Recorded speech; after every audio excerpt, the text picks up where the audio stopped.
इस बात को आप समझ लीजिए, आपसी सहयोग ही हर समस्या का निदान है और बिना आपसी सहयोग के इस धरती पर जीना असंभव है। सहयोग मूलक सुरक्षा का क्या अर्थ है? इसका संबंध किससे है, किससे नहीं है? कल हमने पढ़ा था ना, खतरे के नए स्रोत, है ना? तो उसमें हमने क्या समझा था?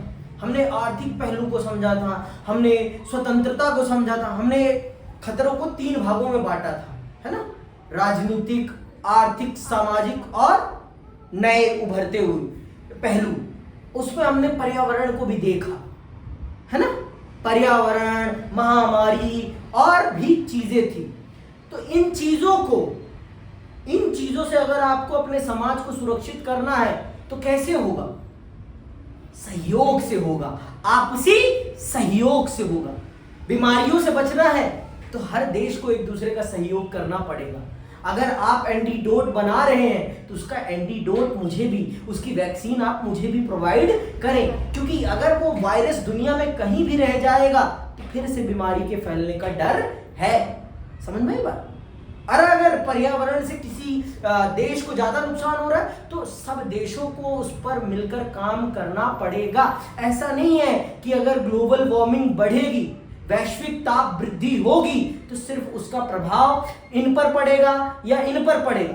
कदापि नहीं, उसका प्रभाव मुझ पर भी पड़ेगा। ऐसा तो नहीं है ना कि जो एसी में बैठा है उस पर प्रभाव नहीं पड़ने वाला। अरे भाई, तू एसी में कितनी देर रहेगा? मैं मानता हूं तू जिंदगी भर एसी में रहे, मर जाएगा, एक न एक दिन वो एसी ही फूक जाएगी। इस बार आपने देखा होगा कि बहुत सारे एसी फूके इन गर्मियों में। क्यों फूके? क्योंकि बाहर का टेम्परेचर हद से ज्यादा गर्म, और वो एसी क्या फेंक रहा है? क्लोरोफ्लोरोकार्बन, है ना? तो उससे क्या, वो दगेगा ही, स्वाभाविक है भाई। जो प्रकृति है उससे बढ़िया कोई अच्छा कूलर, एसी नहीं है, और इस प्रकृति को ठंडा सिर्फ पेड़ कर सकता है, और ये मनुष्य कर सकता है अपनी गलत हरकतों को रोक कर। समझ में आई बात? और अगर मनुष्य ने अपनी इन गलत हरकतों को नहीं रोका तो मनुष्य बर्बाद हो जाएगा और ये पृथ्वी भी तबाह हो जाएगी। तो सुरक्षा, इसीलिए यहां पर लिखा गया सहयोग मूलक सुरक्षा। यहां पर आपकी सुरक्षा का तरीका ही है आपसी सहयोग। बिना आपसी सहयोग के आप सुरक्षा सुनिश्चित नहीं कर सकते हैं। अगर आपको समाज की सुरक्षा सुनिश्चित करना है तो आपको एक दूसरे का सहयोग करना ही पड़ेगा। बिना आपसी सहयोग के आप सुरक्षा सुनिश्चित नहीं कर सकते हैं। साफ सीधे शब्दों में मैं बोल रहा हूं, क्लियर है ना इतनी बात? यही बात यहां पर पढ़ेंगे भी हम। आइए पढ़ते हैं और जानते हैं, समझते हैं कि क्या है सहयोग मूलक सुरक्षा। तो देखिए, हमने देखा कि सुरक्षा पर मंडराते इन अनेक अपारंपरिक खतरों से निपटने के लिए सैन्य संघर्ष की नहीं बल्कि आपसी सहयोग की जरूरत है। अपारंपरिक तरीके की सुरक्षा सुनिश्चित करने के लिए सेना नहीं चाहिए, आपसी सहयोग चाहिए।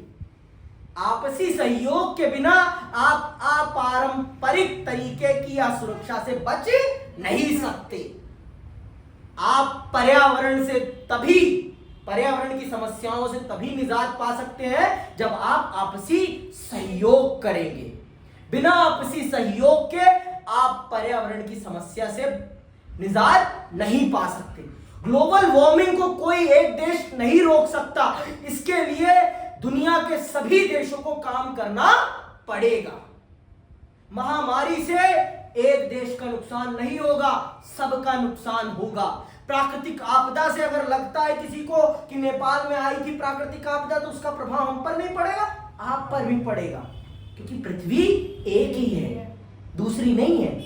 अगर समुद्र गंदा होगा तो सब पर उसका प्रभाव पड़ेगा, नदियां खत्म होंगी तो सब पर उसका प्रभाव पड़ेगा। ये बात बहुत अच्छे से समझ लीजिए, कभी भूलिए मत कि कुछ चीजें भगवान ने ऐसी बनाई हैं जिनमें हम चाह कर भी एक दूसरे को इग्नोर नहीं कर सकते। अगर कोई सोचता है कि यमुना गंदी है तो उसका प्रभाव सिर्फ मथुरा में रहने वाले लोगों पर पड़ रहा है या दिल्ली में रहने वाले लोगों पर पड़ रहा है, तो यह गलत फहमी है। इसका प्रभाव पूरे भारत पर पड़ रहा है। इसका प्रभाव हम सब की हेल्थ पर पड़ रहा है। आज हम सब पेट की बीमारियों से ग्रसित हैं। क्यों ग्रसित हैं?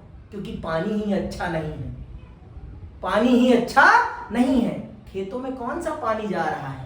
केमिकल युक्त पानी जा रहा है, और जैसा पानी डालोगे वैसी फसल उगेगी। जो बोओगे काटोगे वही। बोया पेड़ बबूल का तो आम कहां से होए? बताओ मेरे भाई, आम कहां से खाओगे? जब आप गंध फैला रहे हो तो साफ जगह में नहीं रहोगे। आप सोचते हो कि पूरी कॉलोनी में गंध मचा दें और हम खुशबू वाले घर में रहेंगे, तो कदापि संभव नहीं है। चाहे जितना आप अपने घर में परफ्यूम मार लें, बाहर की बदबू आएगी ही आएगी।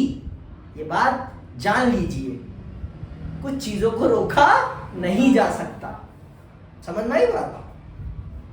आतंकवाद से लड़ने अथवा मानव अधिकारों को बहाल करने में भले ही सैन्य बल की कोई भूमिका हो, लेकिन गरीबी मिटाने, तेल तथा बहुमूल्य धातुओं की आपूर्ति बढ़ाने, अप्रवासियों और शरणार्थियों की आवाजाही के प्रबंधन तथा महामारी के नियंत्रण में सैन्य बल से क्या मदद मिलेगी, या कहना मुश्किल है।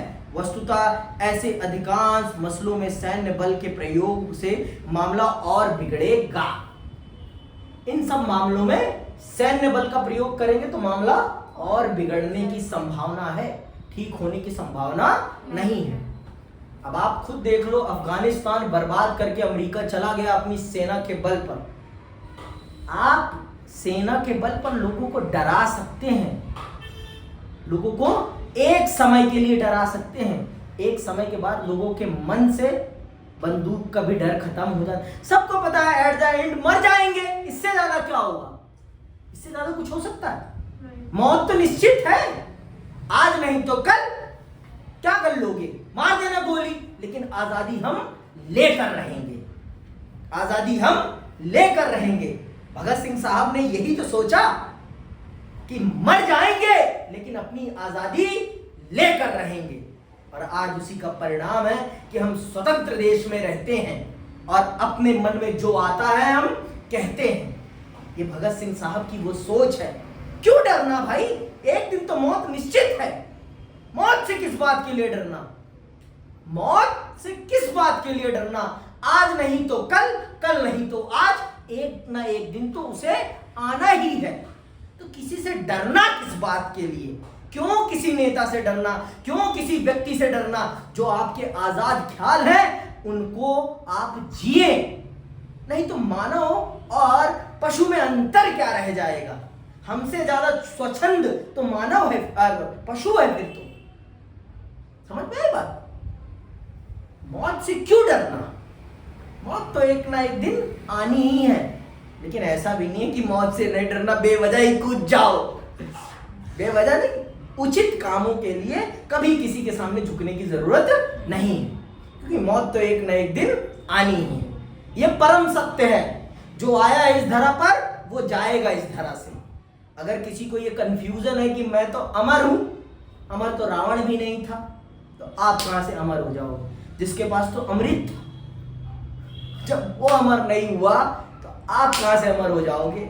वो इतना परम ज्ञानी व्यक्ति अमर नहीं हो पाया, तो आप कहां से मूर्ख मानव अमर हो जाओगे? सोचो जरा, आगे सुनो। तो बहुत सारी समस्याएं ऐसी हैं जिन पे हमें आपसी सहयोग के बिना निवारण नहीं मिल सकता। तो आपसी सहयोग करें और निवारण की प्राप्ति करें। ज्यादा प्रभावी यही होगा कि अंतर्राष्ट्रीय सहयोग से रणनीतियां तैयार की जाए। सहयोग द्विपक्षीय, क्षेत्रीय, महादेशीय अथवा वैश्विक स्तर का हो सकता है। यह इस बात पर निर्भर करेगा कि खतरे की प्रकृति क्या है और विभिन्न देश इससे निपटने के लिए कितने इच्छुक तथा सक्षम है। सहयोग मूलक सुरक्षा में विभिन्न देशों के अतिरिक्त अंतरराष्ट्रीय राष्ट्रीय स्तर की अन्य संस्थाएं जैसे अंतरराष्ट्रीय संगठन, संयुक्त राष्ट्र संघ, विश्व स्वास्थ्य संगठन, विश्व बैंक, अंतरराष्ट्रीय मुद्रा कोष आदि, स्वयंसेवी संगठन, एनएसटी इंटरनेशनल, रेड क्रॉस, निजी संगठन तथा दानदाता संस्थाएं, चर्च और धार्मिक संगठन, मजदूर संगठन, सामाजिक और विकास संगठन, व्यावसायिक संगठन और निगम तथा जानी मानी हस्तियां जैसे नेल्सन मंडेला, मदर टेरेसा शामिल हो सकती हैं। तो आपको खुद निर्धारित करना पड़ेगा कि समस्या की प्रकृति क्या है और फिर उसके हिसाब से आपको आपस में सहयोग करना पड़ेगा। बिना सहयोग के कुछ नहीं हो सकता। अगर आप इस चीज को नहीं समझेंगे तो आप कुछ भी नहीं कर पाएंगे। समझ में आई बात? आप कुछ भी नहीं कर पाएंगे, इस बात को आप समझ लीजिए। आपसी सहयोग ही हर समस्या का निदान है और बिना आपसी सहयोग के इस धरती पर जीना असंभव है। असंभव कह रहा हूं मैं। सबको एक दूसरे की जरूरत है। अगर कोई कहता है कि भैया मुझे तेरी जरूरत नहीं, चलो भाई, समय बता देगा कि आपको मेरी जरूरत है या नहीं है। ये समय बताएगा, अभी तो मैं कुछ नहीं कह सकता। कौन कब किसके जरूरत आ जाए कोई पता नहीं है। तो किसी से दुश्मनी मत लो। क्या मतलब है दुश्मनी का? किसी से भी दुश्मनी मत लो। और ले रहा है तो फिर बोलो भाई, मार ले, इससे ज्यादा क्या करूंगा?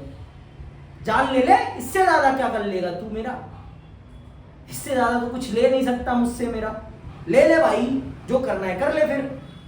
फिर तुझे भी पता चल जाएगा मेरी जान लेने के बाद कि तेरे साथ क्या होगा। फिर तुझे कहां जाना पड़ेगा तू खुद समझ जाएगा। तू कितना आजाद परिंदा है अभी, और फिर मेरी जान लेने के बाद कितना आजाद रह जाएगा तुझे खुद पता चल जाएगा। तुझे खुद पता चल जाएगा। कितनी बड़ी बात आ गई ना, राइम है ना इसमें। तुझे खुद पता चल जाएगा। कहानी खत्म है। आगे आते हैं। सहयोग मूलक सुरक्षा में भी अंतिम उपाय के रूप में बल प्रयोग किया जा सकता है। अंतरराष्ट्रीय बिरादरी उन सरोकारों से निपटने के लिए बल प्रयोग की अनुमति दे सकती है जो अपनी ही जनता को मार रही हो अथवा गरीबी, महामारी और प्रलयकारी घटनाओं की मार झेल रही जनता के दुख दर्द की उपेक्षा कर रही हो। ऐसी स्थिति में सुरक्षा की अपारंपरिक धारणा का जोर होगा कि बल प्रयोग सामूहिक स्वीकृति से और सामूहिक रूप से किया जाए, ना कि कोई एक देश अंतरराष्ट्रीय बिरादरी और स्वयंसेवी संगठनों समेत अन्यों की मर्जी पर कान दिए बगैर बल प्रयोग का रास्ता अख्तियार करे। जैसे अमेरिका करता अपने मन की है लेकिन यूएन की परमिशन ले लेता है।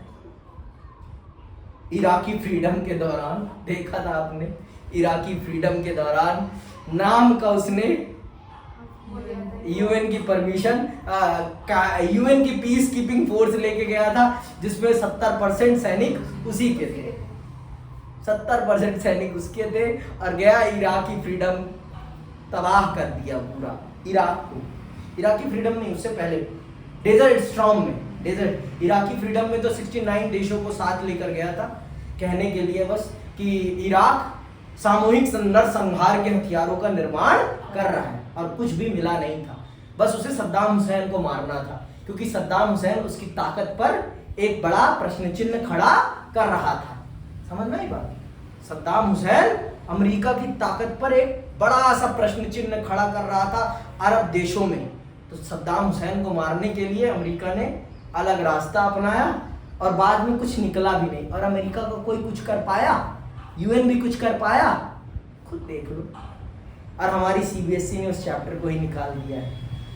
हमारी सीबीएसई को मेरा प्रणाम।